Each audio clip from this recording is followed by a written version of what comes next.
भौतिक ज्ञान में मैं हूँ राजेंद्र विश्वास, आपका स्वागत करता हूँ।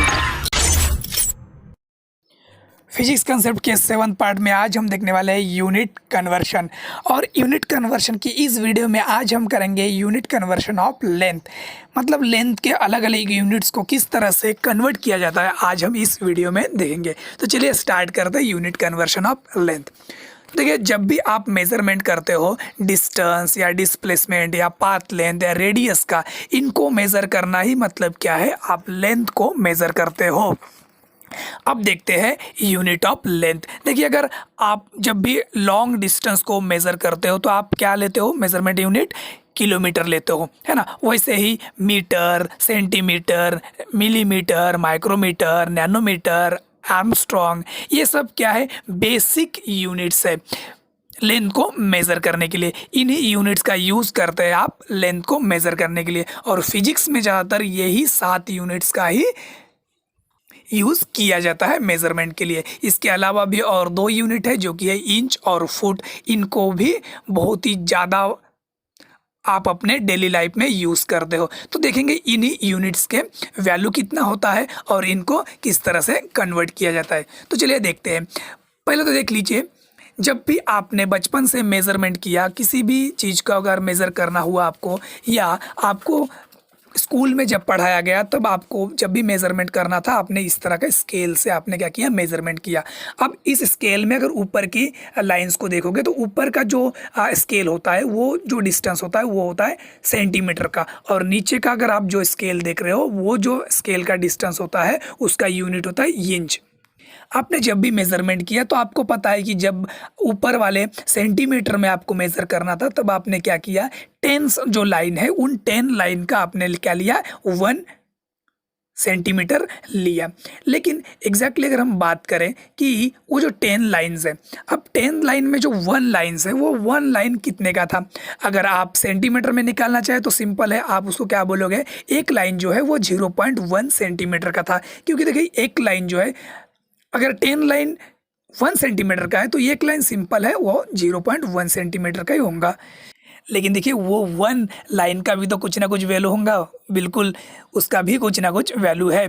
और उस वैल्यू का भी एक सेपरेट यूनिट है जो कि हम क्या कहते हैं, जिसको लेते हैं हम मिलीमीटर में। इसका मतलब क्या हो गया, 1 सेंटीमीटर इज इक्वल टू क्या हो जाएगा, 10 मिलीमीटर। बिल्कुल, क्योंकि ये एक जो लाइन है, एक लाइन क्या है आपका 1 मिलीमीटर का, और एक लाइन और से अगर आप सेंटीमीटर में ले तो वो हो जाएगा आपका 0.1 सेंटीमीटर का। इसलिए आप लिख सकते हो 0.1 centimetre is equal to 1 millimetre. इसलिए आप ऐसा भी बोल सकते हो कि 1 सेंटीमीटर इज इक्वल टू क्या होता है, 10 मिलीमीटर होता है। देखिए, ये समझ में आ गया, ये तो स्केल में ही देके होता है। लेकिन देखिए, इस तरह से नहीं, अगर आप चाहे कि इसको कुछ ट्रिक्स लगा के या दूसरे जब आप यूनिट्स को कन्वर्ट करोगे, जब वैल्यू इस तरह का देके नहीं होगा, अगर लॉन्ग डिस्टेंस वाला वैल्यू है या इस तरह का वैल्यू है कि एग्जैक्टली आपको नहीं पता कि ये डिस्टेंस कितना है, तो ऐसे वैल्यू को जब कन्वर्ट करना होता है तब आप इस तरह डायरेक्ट नहीं कर सकते, तब आपको एक ट्रिक्स लगाना पड़ेगा। और उस ट्रिक से आप आसानी से किसी भी वैल्यू को कन्वर्ट कर सकते हो। तो देखिए, करना क्या है आपको, यहाँ पे आपको 1 centimetre is equal to 10 millimetre देके दोनों साइड से क्या है, साइड को क्या आप 1 से मल्टीप्लाई कर सकते हो, बिल्कुल कर सकते हैं, क्योंकि इक्वालिटी में आप चेंजेस कर सकते हो, है ना, दोनों साइड में। अब देखो, 1 से अगर आपने मल्टीप्लाई कर दिया तो क्या हो जाएगा, 1 इंटू 1 सेंटीमीटर और 1 इंटू 10 मिलीमीटर। ओके, तो ये क्या हो जाएगा, 10 मिलीमीटर और 1 सेंटीमीटर ही हो जाएगा। अब देखिए, वहाँ पे अगर 10 क्या है आपका मल्टीप्लिकेशन में, वो 10 को अगर उस साइड से आप इस साइड ला रहे हो तो क्या हो जाएगा, वो डिवाइडेशन में आ जाएगा, और डिवाइडेशन में आ जाएगा आगे क्या हो जाएगा, 1 डिवाइड बाई 10 हो जाएगा। और 1 डिवाइडेड बाई 10 का वैल्यू क्या होता है, 0.1 सेंटीमीटर। तो इसका मतलब क्या है, 0.1 सेंटीमीटर इज इक्वल टू क्या हो जाएगा आपका 1 मिलीमीटर हो जाएगा। इसका मतलब देखिए, जब भी आप क्या करते हैं, छोटे यूनिट को बड़े यूनिट में कन्वर्ट करते हो, देखिए एक्चुअली दोनों का वैल्यू सेम ही रहेगा, लेकिन क्या है, 1 सेंटीमीटर ये कभी भी क्या रहेगा, ज़्यादा ही रहेगा 1 मिलीमीटर से। तब 1 मिलीमीटर को कन्वर्ट करने के लिए प्रॉब्लम जाता है, क्योंकि 1 मिलीमीटर कम वाला वैल्यू है, ज़्यादा वाला वैल्यू को कन्वर्ट करने के लिए प्रॉब्लम नहीं जाता है। लेकिन जब आप ज़्यादा वैल्यू से क्या करते हो, कम वैल्यू में कन्वर्ट करते हो, तभी प्रॉब्लम जाता है। तो ये ट्रिक्स बेहतरीन ट्रिक्स है, और इसी का यूज़ करके आप आसानी से क्या कर सकते हो, बड़ा जो डिस्टेंस है उसको छोटे डिस्टेंस में कन्वर्ट कर सकते हो। तो इस तरह से आप बोल सकते हो कि 1 मिलीमीटर इज इक्वल टू क्या हो जाएगा, 0.1 सेंटीमीटर हो जाएगा। उसी तरह अगर इंच वाला स्केल आपने देखा तो आपको अगर स्केल में अगर आप ध्यान से देखोगे तो आपको दिखेगा कि 1 इंच का जो डिस्टेंस है ये उस साइड में आपको जो सेंटीमीटर का जो डिस्टेंस है वहाँ पे 2.54 सेंटीमीटर का जो डिस्टेंस है, और यहाँ पे 1 इंच का जो डिस्टेंस है ये सेम होता है। इसका मतलब क्या है, 1 इंच इज इक्वल टू होता है 2.54 सेंटीमीटर। तो अगर इसको अगर आपको कन्वर्ट करना है तो 1 सेंटीमीटर इज इक्वल टू अगर इंच में करना है तो क्या करोगे, बिल्कुल 1 से डिवाइड कर दोगे 2.54 को, तो आपको मिल जाएगा 1 centimetre is equal to 0.3937 inch. तो इस तरह से क्या करते हैं, कन्वर्ट करते हैं। अब हम बाकी के कन्वर्शन को भी देखेंगे, मतलब मीटर को किस तरह से कन्वर्ट किया जाता है, नैनोमीटर को आप छोटे से छोटे वैल्यू को किस तरह से कन्वर्ट करते हैं, या एग्जैक्टली उसका वैल्यू कितना है वो हम आगे देखेंगे। चलिए अभी बाकी के यूनिट्स को देख लेते हैं। देखिए जब भी आपने अपना हाइट मेज़र किया तो इस तरह का स्केल का यूज़ आपने किया होगा। अभी इस स्केल से आपको समझेंगे कि एक्चुअल में मीटर इज इक्वल टू कितना होता है, 1 मीटर इज इक्वल टू। अब देखिए यहाँ पे आपको दिखेगा, यहाँ पे 1 सेंटीमीटर नहीं दिख रहा है, 2, यहाँ पे 3 सेंटीमीटर। यहाँ पे जो आपने नॉर्मली स्कूल में जो स्केल यूज़ किया वही स्केल है, वही मेजरमेंट यहाँ पे लेंथ है, लेकिन क्या है ये स्केल थोड़ा बड़ा है और पट्टी के हिसाब से मिलता है ये। अब देखिए इसमें एक साइड में आपको इंच वाला स्केल मिल जाएगा, ये जो ऊपर वाला है ये इंच वाला है, और नीचे वाला जो है ये क्या है, सेंटीमीटर स्केल है। अभी देखिए इंच और सेंटीमीटर दोनों को भी कन्वर्ट करेंगे और दोनों को समझेंगे एग्जैक्टली वैल्यू कितना होता है। यहाँ पे देखिए यहाँ से ये आ जा रहा है, ये हो गया 10 सेंटीमीटर, ठीक है। ऐसे अगर मैं आगे लेता जाऊँगा तो आपको दिखेगा 10, 30, 50, 70, 90। अभी देखिए यहाँ पे 90 है, ओके। अब 90 के बाद आपको दिखेगा ये देखिए 1 मीटर, ओके। मतलब ये 90 के बाद क्या होना चाहिए था, 100 सेंटीमीटर होना चाहिए था, लेकिन 100 सेंटीमीटर की जगह पे क्या है, 1 मीटर है। तो इसका मतलब ऐसे आप ऐसे लिख सकते हो, 1 metre is equal to 100 centimetre. और ऊपर वाले स्केल में देखिए ये 1 इंच हो गया, 2 इंच, 3, 4, 5, यहाँ पे 10 के बाद देखिए ये जो 12 होता है, 12 के बाद देखिए यहाँ पे 1 लिख के, इसका मतलब क्या है, 12 इंच का क्या होता है, 1 फुट होता है। तो ये तो था स्केल के हिसाब से। अब ऐसे ही जब आप देखते हो कि एक गांव से दूसरे गांव तक आपको जाना होता है तो आप उसका जो डिस्टेंस का जो मेजरमेंट स्केल होता है वो स्केल आप किस में लेते हो, आप किलोमीटर में लेते हो, है ना। तो आपको पता होना चाहिए कि एक्चुअल में 1 किलोमीटर इज इक्वल टू कितना मीटर होता है। 1 किलोमीटर इज इक्वल टू होता है 1000 मीटर। मतलब जो डिस्टेंस अभी आपने देखा 1 मीटर के लिए, तो उसी वैसे ही अगर 1000 आप क्या ले रहे हो, मीटर ले रहे हो, तो वो उसका मतलब होता है 1 किलोमीटर। अभी देखिए अगर आप 1 metre is equal to millimetre में आप पता करना चाहो तो सिंपल है, 1 मीटर इज इक्वल टू अगर 100 सेंटीमीटर हो तो क्या हो जाएगा आपका, 1 सेंटीमीटर इज इक्वल टू क्या होता है, 10 मिलीमीटर होता है। इसका मतलब क्या है, आप 100 को अगर 10 से मल्टीप्लाई कर दे रहे हो तो आपको क्या मिल जाएगा, मिलीमीटर में वो मिल जाएगा। इसका मतलब क्या है, 100 × 10 मतलब 1000, ये होता है मिलीमीटर। इसका मतलब 1 मीटर इज इक्वल टू क्या होता है, 1000 मिलीमीटर। और ऐसे ही आपको ध्यान में रखना है, अगर आप इसको माइक्रोमीटर में लिखना है, 1 metre is equal to micrometre में लिखना है तो 1 के बाद 6 जीरो लिख दो, ये हो जाएगा आपका माइक्रोमीटर। उसी तरह अगर 1 मीटर इज इक्वल टू आपको नैनोमीटर लिखना है तो ये हो जाता है 9 के बाद मतलब ये हो गया नैनोमीटर। उसी तरह का अगर 1 मीटर इज इक्वल टू आपको एमस्ट्रॉन्ग में लिखना है तो आप कर दोगे 10 जीरो आप कर दोगे तो ये हो जाएगा एमस्ट्रॉन्ग। तो ये वैल्यू होता है, तो ये जो वैल्यू है ये आपको ध्यान में रखना है। माइक्रो का मतलब देखो, इसको आप कैसे लिख सकते हो, देखिए आपको नॉर्मली पता है, अगर आप 10 का स्क्वायर लिख रहे हैं तो 10 का स्क्वायर मतलब क्या होता है, 10 × 10 होता है, इज इक्वल टू आप कैसे लिख सकते हो, 100, है ना।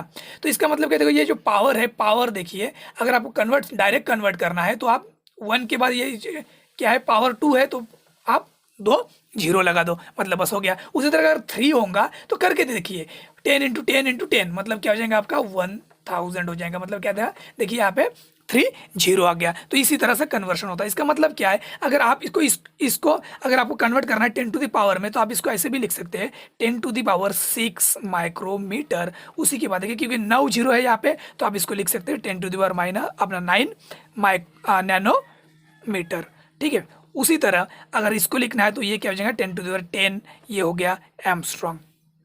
लेकिन देखिए आपको क्या होता है, जब भी मेजरमेंट करना होता है, आप किसी भी एग्जाम्पल को सॉल्व कर रहे हैं या नॉर्मली अपने डेली लाइफ में भी कोई अगर प्रॉब्लम सॉल्व कर रहे हैं, तो एग्जैक्टली क्या करते हैं हम लोग, अगर आप एसआई सिस्टम के हिसाब से अगर आप कैलकुलेशन नहीं कर रहे तो नॉर्मली जो कैलकुलेशन का आंसर होता है वो आंसर गलत आता है। गलत आता है मतलब डिफरेंट आता है, आपका डिफरेंट यूनिट में आता है। वही अगर कैलकुलेशन कोई और कर रहा है तो उसका आंसर दूसरा आएगा। तो इसलिए हम क्या करते हैं, एक पर्टिकुलर सिस्टम में सभी यूनिट्स को कन्वर्ट करते हैं। तो नॉर्मली जो यूनिट हम लेंथ के लिए यूज करते हैं वो होता है मीटर। ठीक है, मीटर क्या है, लेंथ के लिए जो है एसआई सिस्टम में हम लोग जो यूनिट यूज करते हैं वो यूनिट क्या यूज करते हैं, मीटर यूज करते हैं। इसका मतलब क्या है, आपको अगर कोई भी वैल्यू देके है, अगर किसी भी यूनिट में आपको वैल्यू देके, उस वैल्यू को क्या करना है, आपको वैल्यू से आपको कैलकुलेट करना है, तो आपको क्या करना पड़ेगा, उस वैल्यू को पहले कन्वर्ट करना पड़ेगा मीटर में। तो देखिए चलिए पहले इन सभी को मीटर में कन्वर्ट कर लेते हैं।